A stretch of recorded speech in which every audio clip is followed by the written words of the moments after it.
వడ్డించేవాడు మనవాడైతే ఇక లోటే ఉంటుంది. ఆకలి తీరా తినొచ్చు. ఎన్నాళ్ళ నుంచో ఉత్తరాంధ్ర కంటున్న బంగారు కళ భోగాపురం ఎయిర్పోర్ట్.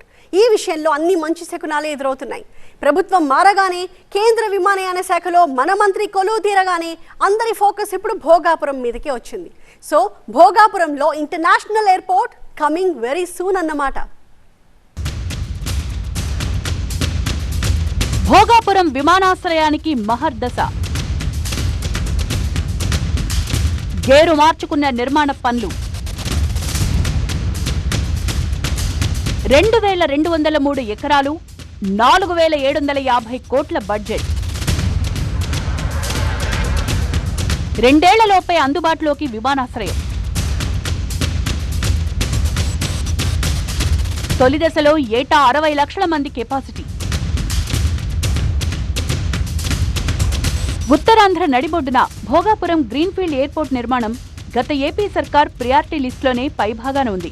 2019 ఫిబ్రవరి 14న అప్పటి ముఖ్యమంత్రి చంద్రబాబు శంకుస్థాపన చేశారు. ఆ తర్వాత కోర్టు కేసులు పూర్తి చేసుకుని భూసేకరణలో రైతుల నుంచి ఎదురైన ఇబ్బందుల్ని దాటుకుని 2023 మే 3న సీఎం జగన్ మరోసారి శంకుస్థాపన చేశారు. వీలైనంత త్వరగా నిర్మాణం పూర్తి చేసి విమానాలను రన్వే మీదుగా దూసుకుపోయేలా రాష్ట్రంలో, కేంద్రంలో కొలువుదీరిన కొత్త ప్రభుత్వాలు కొత్తగా కసరత్తు మొదలుపెట్టాయి. ఏపీఏడీసీఎల్ పర్యవేక్షణలో, జీఎంఆర్ సంస్థ నేతృత్వంలో 4750 కోట్ల ఖర్చుతో 2203 ఎకరాల్లో ఎయిర్పోర్ట్ నిర్మాణం జరుగుతోంది. ఆంధ్రప్రదేశ్ రాష్ట్రానికి సంబంధించి భోగాపురం ఎయిర్పోర్ట్ మా తాలూకా జిల్లాకి పక్కనే ఉత్తరాంధ్రలో ఉన్నటువంటి ఎయిర్పోర్ట్ కొత్తగా వస్తున్నటువంటిది. అశోక్ గజపతిరాజు గారి టైంలో దానికి పునాదులు వేయడం జరిగింది. కానీ గత 5 సంవత్సరాల్లో అభివృద్ధి లేకుండా కుంటిపడింది. మళ్ళీ ఈరోజు ఆ బాధ్యత నా మీద వచ్చింది కాబట్టి అది ఇమీడియట్గా దాన్ని టేకప్ చేసి రికార్డు టైంలో అది పూర్తి చేసి అక్కడ ఫ్లైట్స్ ల్యాండ్ చేసే విధంగా చేయాలనేది మా ఆలోచన. దాని గురించి ప్రత్యేక రివ్యూ మీటింగ్ ముఖ్యమంత్రి చంద్రబాబు నాయుడు గారితో అక్కడున్న అధికారులందరితో కూడా పెట్టి దాన్ని ఇమీడియట్గా ప్రోగ్రెస్ వైపు నడిపిస్తాం, రికార్డ్ టైంలో పూర్తి చేస్తాం. అది one of the top most priorities. Bhogapuram airport 3 జిల్లాలకు అందుబాటులో ఉంటూ ఉత్తరాంధ్ర ప్రయాణికుల సౌకర్యంతో పాటు కార్గో కూడా అభివృద్ధి చెందే అవకాశం ఉంది.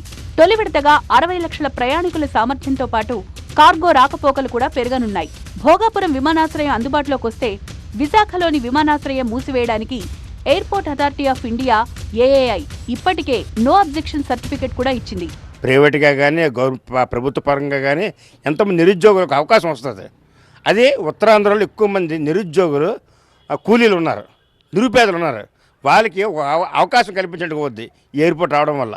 ముఖ్యంగా ఉత్తరాంధ్రలో కనెక్టివిటీ, రోడ్ కనెక్టివిటీ కూడా ఇప్పుడు మెరుగుపడుతుంది. ఈ ఎయిర్పోర్ట్ ద్వారా రోడ్లు అనేవి విశాలంగా పెంచడం జరుగుతుంది.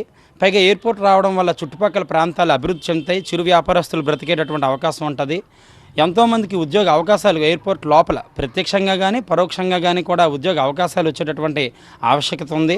ఇప్పుడు పౌర విమానయాన మంత్రిగా కుర్చీ నెక్కిన రామ్మోహన్ నాయుడు ఉత్తరాంధ్ర వాసి కావడం, భోగాపురం ఎయిర్పోర్ట్ పనుల్ని ఫస్ట్ ప్రయారిటీగా తీసుకోవడం, ఇవన్నీ చూస్తే మరికొద్ది నెలల్లోనే భోగాపురం ఎయిర్పోర్ట్ విమానాల రాకపోకలతో కళకళ్లాడే రోజు ఎంతో దూరంలో లేనట్టే. మరి భోగాపురం ఎయిర్పోర్ట్ పనులు నిర్ణీత కాలంలో పూర్తయితే ఉత్తరాంధ్ర యువతకు ఉద్యోగ ఉపాధి అవకాశాలతో పాటు పెద్ద ఎత్తున పెట్టుబడులు వచ్చే అవకాశం కూడా కనిపిస్తుంది. అదే జరిగితే వెనకబడిన ఉత్తరాంధ్ర జిల్లాలు సస్యశ్యామలంగా మారి పెద్ద ఎత్తున అభివృద్ధి పథకాల్లో దూసిపోయే పరిస్థితి స్పష్టంగా కనిపిస్తుంది. ఇది ఇక్కడ పరిస్థితి. కెమెరా పర్సన్ శ్రీనివాస్తో కోడిశ్రావు, TV9, భోగాపురం ఎయిర్పోర్ట్ ఏరియా నుండి.